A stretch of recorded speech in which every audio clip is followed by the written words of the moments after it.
Casas Assombradas, Tio Spook aqui novamente, para continuarmos os vídeos da nossa incrível playlist Transforme-se. Sim, eu acho que é uma playlist que eu gosto de fazer, por mais que não tenha tantas visualizações, mas ela tem um impacto muito grande em pessoas que realmente param e pensam sobre aquilo que é apresentado. É muito legal quando a gente vê opiniões, experiências, vivências de pessoas de outros períodos e nós percebemos a nossa insignificância mediante a tudo que acontece, não é mesmo? Existe muita coisa que a gente aprendeu ao longo desses vídeos, como nós agimos errado, pensamos errado, tivemos atitudes erradas ao longo da vida, como nós perdemos tempo precioso e valioso, tempo com coisas inúteis, com desgastes, com burocracias, e a gente percebe como o tempo tá nem aí pra gente. O tempo ele vai se esvairindo de uma maneira monstruosa e nós nos remetemos a uma mera existência dentro dessa incrível magnitude que é o planeta Terra. Bom, o foco dessa playlist é mostrar que realmente nós continuamos sendo idiotas. E é verdade. Agimos errado e pelo visto sempre agiremos. A humanidade ela age em círculos, mas ela dá cada vez mais volta complicada, né? Mas é isso. Eu lerei um capítulo de um livro onde nós trataremos uma parábola, um koan, uma história budista. Desta vez, a gente já falou sobre o budismo tibetano, já falamos sobre um budismo mais, vamos dizer assim, não é genérico, mas geral, né? Algo que remete aos ensinamentos budistas. E hoje nós vamos falar sobre o budismo Zen dentro de uma a experiência de vida de uma monja brasileira que foi morar no Japão e trouxe um compilado de histórias, vivências, experiências interessantíssimas para que a gente possa entender dentro do budismo Zen como é visto a vida, como é visto o indivíduo, como é visto a consciência búdica e como ela se reflete drasticamente nas nossas vidas mundanas, pertencentes ou não dentro de algum sistema de crença, não é mesmo? Então vamos lá! Temos uma parábola aqui muito interessante. Um dos clássicos diz: bons conselhos são duros aos ouvidos. E é verdade, né? Ninguém gosta de escutar conselhos de pessoas que conhecem a gente e sabem exatamente o que nós fazemos de errado. Todos nós queremos palavras de aconchego, né? Palavras que realmente sejam de acalanto, que servem para mostrar que nós estamos indo bem na vida. Mas quando alguém olha pra gente e fala, você está errado, e você fala, errado em quê? É que nem o professor Girafales, né? Eu só errei uma vez na vida. É mesmo? É, quando eu achei que eu estava errado. Eu mesmo, dentro da espiritualidade, bati muito a cabeça. E bater cabeça não significa que eu firmei santo, significa que eu realmente tropecei bastante dentro do conceito da espiritualidade até achar caminhos mais alicerçados dentro da fé, do conhecimento, da sabedoria, que eu pudesse seguir um caminho extremamente assertivo dentro daquilo que eu procurava. E é muito curioso porque ele está geralmente perto de nós. Nós aqui não damos a menor importância. A gente sempre vai ver as coisas mais o além, né? E além no sentido de longínquo, e não aquilo que está perto de nós. E isso é um grande problema. Porque uma pessoa com uma espiritualidade errada, depois de 30, 40 anos perdido, ao olhar para trás, vai olhar e falar: eu não acredito em nada daquilo que eu vivi. Foi extremamente um engano, falho e não sei mais o que acreditar. E é triste acontecer isso, porque é plausível as pessoas perderem completamente a sua fé mediante a caminhos errados, ou as frustrações com professores espirituais errados, e é quando você olha para trás você fala, eu perdi 30 anos da minha vida, 20 anos da minha vida, desperdiçados dentro de algo que eu não sei o que é. É ruim, mas acontece, e aí geram as frustrações. Se os conselhos de pessoas que lhe querem bem soarem duros aos seus ouvidos, então preste atenção, né? Quando eu estava no terceiro ano fundamental, resolvi um dia colar numa prova. Eu nunca havia colado. Via outras crianças o fazendo e fiquei curiosa. Eu gostava de estudar, não era uma aluna muito aplicada. Passava sempre, mas diferente dos meus pais, que sempre foram os primeiros da classe, eu era a aluna mediana. Não importa, pelo menos você está conseguindo seguir os seus estudos até entender aquilo que você busca. É muito ruim hoje. Eu não vou meter um pau no sistema educacional, porque eu acho que tudo tem um porém, né? Mas eu acho muito ruim a imposição dentro de alunos, né? As crianças prodígio, aquelas crianças que com 15 anos de idade já estão na faculdade. Eu acho que essas crianças se frustram muito mais rápidos na vida. Quando atingirem 30 anos, essa pessoa vai estar num vazio existencial monstruoso. E isso acontece. O sistema educacional hoje quer formar pessoas o quanto antes e botar pessoas mais cedo no mercado de trabalho. Mas muitas dessas pessoas, dessas crianças, não sabem nem o que elas querem da vida.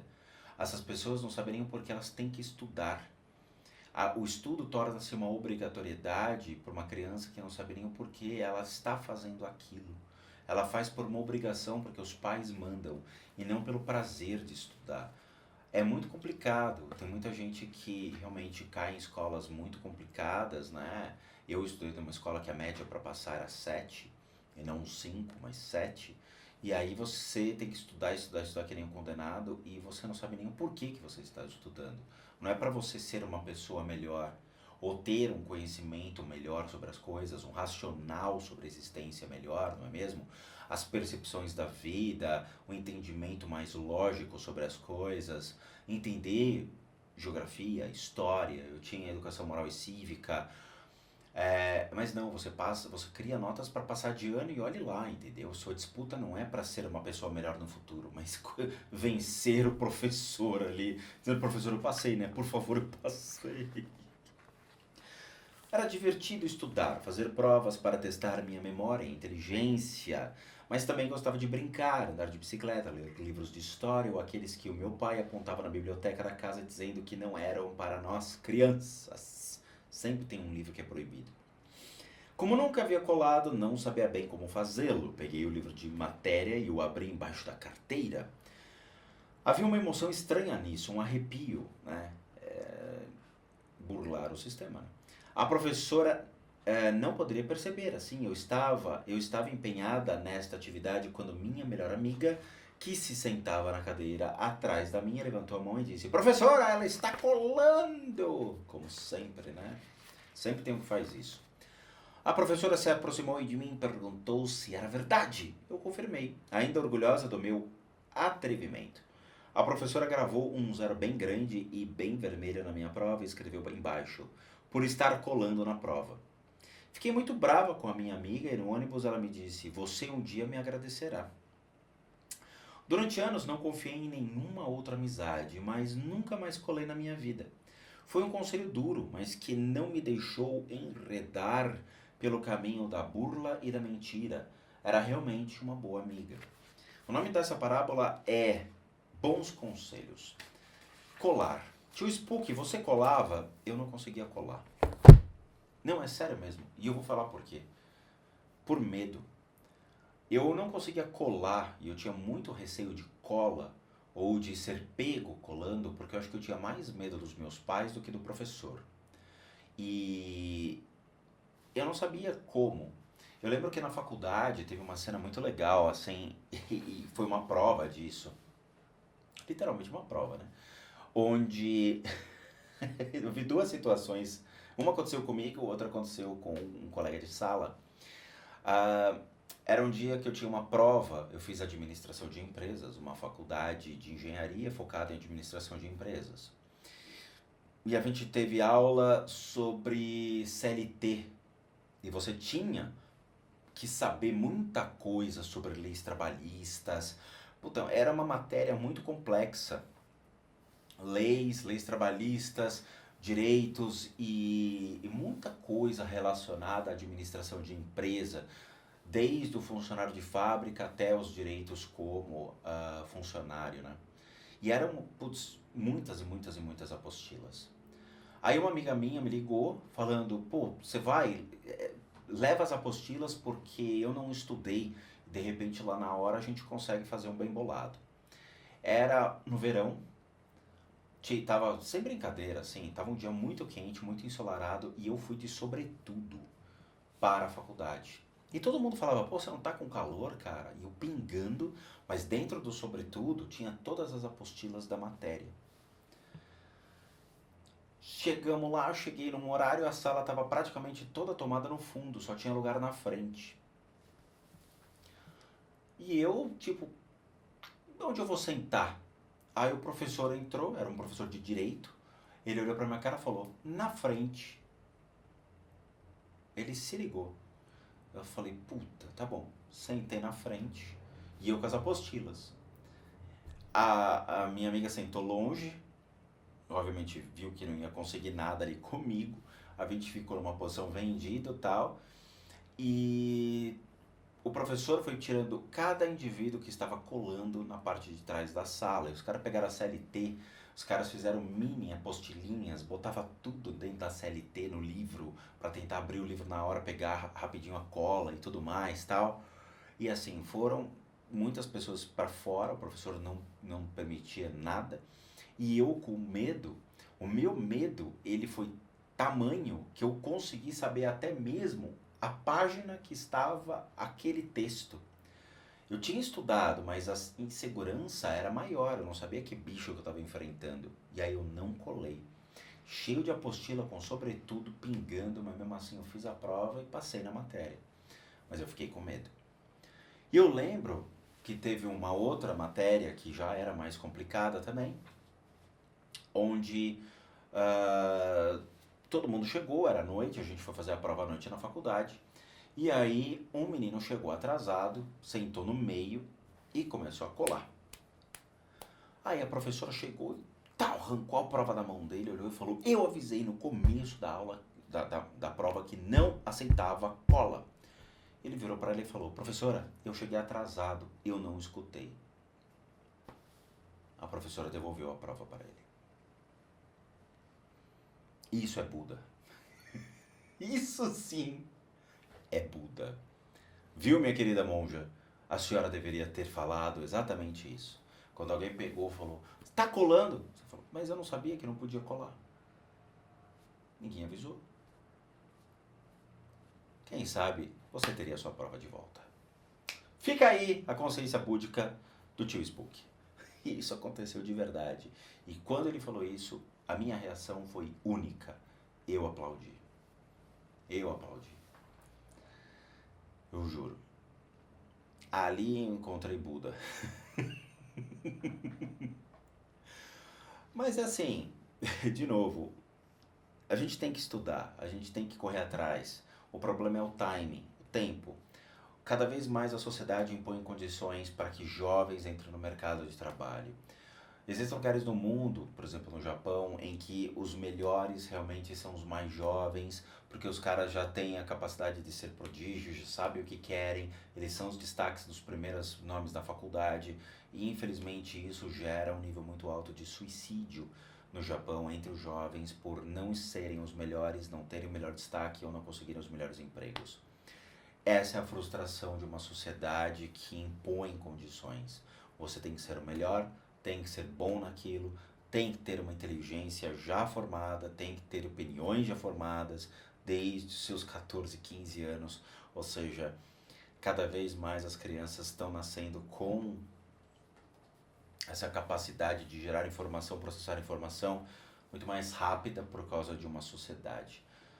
Não vejo por que empurrar todo mundo nesse barco, uma vez que todos nós temos o nosso tempo de aprendizado, o nosso tempo de estudo. Nós temos um tempo de maturação e amadurecimento da nossa personalidade, da nossa consciência, da nossa inteligência, para podermos ser alguma coisa que nós queremos, sabe? Eu conheci várias pessoas que não estudaram. Alguns foram para os caminhos ruins da vida e conseguiram dinheiro utilizando-se de coisas feias, né? Outros, eu conheci muitos professores espirituais, gente que realmente é muito bom dentro da espiritualidade, mas que nunca conseguiu se encontrar dentro de um meio acadêmico ou dentro de uma profissão. Então o cara criou uma profissão para ele, sabe? E ele foi um destaque. Ele criou uma escola de ensinamentos para profissionais na área da saúde e ganhou muito dinheiro com isso. e não estudou na vida, mas ele realmente buscou entender quem ele era, o que ele gostava de fazer, o que ele poderia gerar de possibilidades em uma vida. Estudo é necessário, mas tem muita gente que sem os estudos consegue se dar muito bem numa vida. Tá bom? Então é isso. Muito obrigado por assistir o vídeo até agora. Obrigado por fazerem parte da família Spook Houses, Casas Assombradas. Como recadinhos finais, todo mundo aqui sabe que eu, Rodrigo, sou um terapeuta, um psicoterapeuta alternativo, sou licenciado nacional e internacionalmente dentro de institutos que me habilitam, me capacitam para que por meio de técnicas alternativas eu possa complementar a medicina tradicional, leia-se, para tratamento das enfermidades físicas, emocionais e mentais, bem como as limpezas de casa e as análises de casa que colocamos à disposição das pessoas. Para aqueles que querem solicitar esse serviço, devem encaminhar um e-mail para limpezadecasas@gmail.com e aí vocês vão obter as devidas instruções de o que oferecemos e os valores referentes a isso, uma vez que eu sou um profissional das terapias alternativas e cobro por isso. Para aqueles que querem ajudar o canal, nós temos 2 sistemas de doação, um deles é o programa Seja Membro, que você clica aqui abaixo, torna-se membro do canal doando R$8, o que nos ajuda e muito para continuarmos firmes e fortes aqui, ou mesmo o sistema PayPal, que também encontra-se aqui abaixo. Você só copia esse link, joga no seu navegador e você pode doar o valor que você puder ou quiser. E por último, nosso site casasassombradas.com.br com muita coisa legal para vocês. Bom, como eu sempre digo ao final desta playlist, namastê, meus nobres e queridos gafanhotos.